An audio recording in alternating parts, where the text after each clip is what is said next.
Assalamualaikum warahmatullahi wabarakatuh. Alhamdulillahillazi anzala sakinah fi qulubil yazdadu imanan ma'a imanihim. Asyhadu an la ilaha illallah wahdahu la syarika lah wa asyhadu anna Muhammadan abduhu wa rasuluh la nabiyya ba'da amma ba'du. Faqala Allah ta'ala fil Qur'anil Karim. A'udzu billahi minasyaitonir rajim. Bismillahirrahmanirrahim. Ya ayyuhalladzina amanu iza tadayantum bidainin ila ajalin musamma faktubu. Ayatil ukhra. Ya ayyuhalladzina amanu la kulu amwalahum bainakum bil batil. Shadaqallahul azim. Bapak-bapak, ibu sedang jemaah subuh rahimakumullah. Senantiasa kita bersyukur kepada Allah Subhanahu wa taala karena Allah juga senantiasa memberikan rahmat dan karunia-Nya kepada kita yang tidak pernah putus-putusnya, sehingga kita selalu merasakan nikmat-Nya dan bisa menjalankan ibadah kepada Allah Subhanahu wa taala. Juga kita harus tidak putus-putus bersyukur kepada Allah, karena nikmat Allah selalu sampai kepada kita tanpa kita minta dan juga kita minta. Kemudian salawat dan salam semoga tercurahkan kepada baginda Nabi Muhammad SAW, karena beliau telah memberikan petunjuk melalui hadisnya, melalui pedoman-pedoman dalam kehidupan yang sampai kepada kita, sehingga kita tahu arah jalan ke mana yang kita tempuh menuju jalannya Allah Subhanahu wa taala, sehingga kita mengharapkan nantinya adalah tujuan yang baik, yaitu surganya Allah yang diridai Allah Subhanahu wa taala. Bapak-bapak, ibu-ibu sedang jemaah subuh rahimakumullah. Ayat yang saya bacakan tadi, yang pertama ayat Al-Baqarah 282 yang artinya, wahai orang-orang yang beriman, apabila kamu berutang piutang untuk waktu yang ditentukan, hendaklah kamu mencatatnya. Kemudian surat An-Nisa ayat 29 yang artinya, wahai orang-orang yang beriman, janganlah kamu makan harta sesamamu secara batil. Bapak-bapak, ibu-ibu sedang jemaah subuh rahimakumullah. Tema kultum kita pagi ini adalah yaitu fikih muamalah yang berjudul bayar hutang pakai nilai yang lama atau nilai yang sekarang, atau dengan kata lain, bayar hutang pakai pada saat nilai pinjaman atau saat pelunasan. Bapak-bapak, ibu-ibu sedang jemaah subuh rahimakumullah. Persoalan hutang piutang merupakan persoalan yang biasa yang dihadapi sehari-hari dalam masyarakat. Karena kita tahu bahwasanya tidak semua orang yang mempunyai kecukupan dalam ekonomi. Karena Allah telah menyampaikan dalam Al-Quran, Allah akan melapangkan rezeki siapa yang dikehendaki dan menyempitkan rezeki siapa yang dikehendaki. Artinya Allah Maha adil dalam ini. Kenapa Maha adil? Kalau seandainya Allah melapangkan rezeki semua orang, tidak akan berjalan kehidupan ini. Tidak ada kan amal baik bagi kita. Bagi orang berkelimpahan harta, tidak akan bisa beramal untuk memberikan sedekah, zakat, infak kepada orang lain, dan juga pinjaman. Karena pinjaman itu, kalau seandainya dalam beberapa waktu saudara kita belum bisa membayar, akan menjadi amal soleh bagi kita. Kemudian timbul pertanyaan, di dalam masa modern sekarang ini, harga barang-barang kebutuhan, harga emas selalu berubah-ubah. Mungkin kita bisa contoh, seorang orang mungkin meminjam kepada seorang emas 3 gram tahun 2020. Pada saat itu harga emas mungkin sekitar 2 jutaan. Kemudian dia berjanji akan membayar 5 tahun lagi, tepatnya pada tahun 2025 atau 2026. Pada saat emas 2025 atau 2026, harga emas melonjak jauh menjadi 6 juta. Bagaimana problemnya?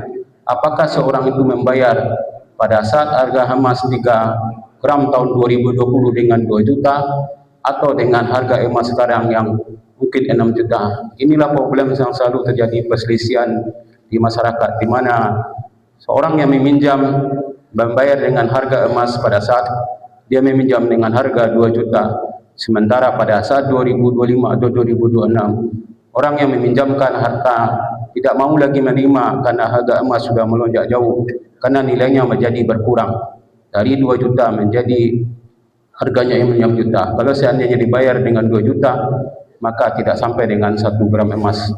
Terjadilah perselisihan di mana yang meminjam meminta membayar sesuai dengan harga pelunasan pada saat dia melunasi perjanjian, sementara yang meminjam hanya ingin membayar sesuai dengan harga pada saat dia meminjam, yaitu sebesar 2 juta. Bagaimana pendapat ulama mengenai ini?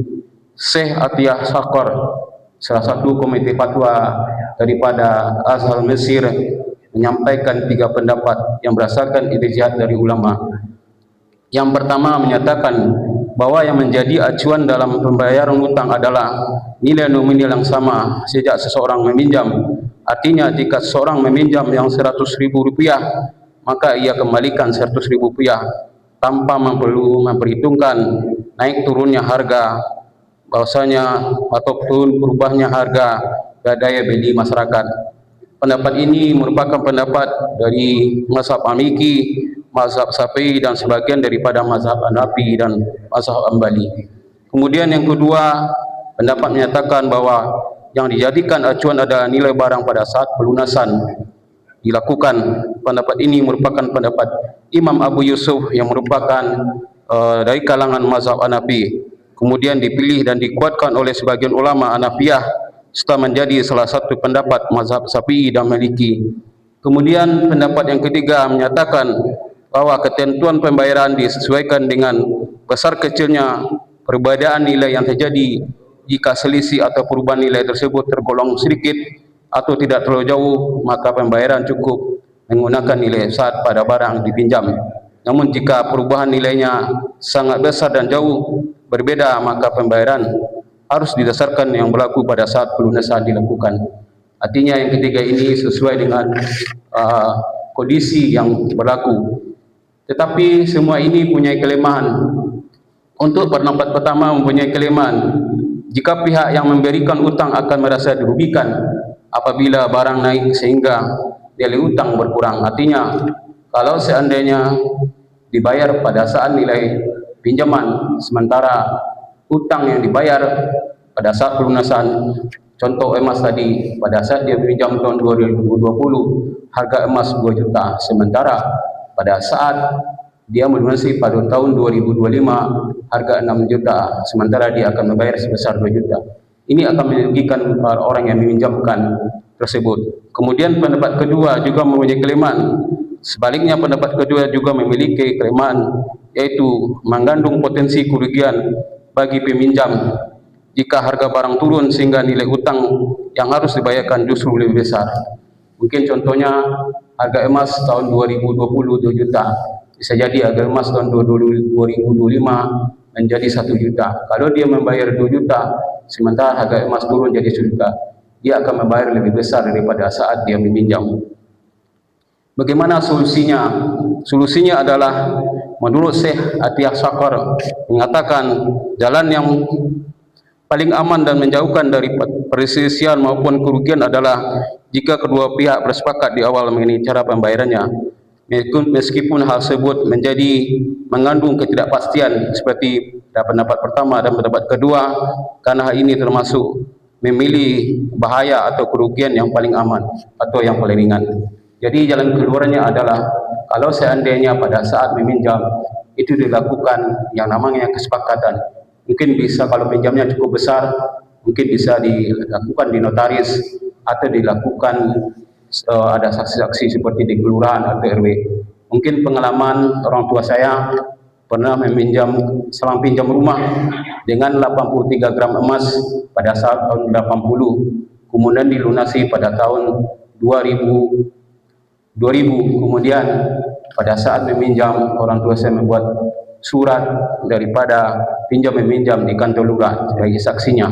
Pada saat pelunasan akan diterima berupa emas, bukan berupa uang.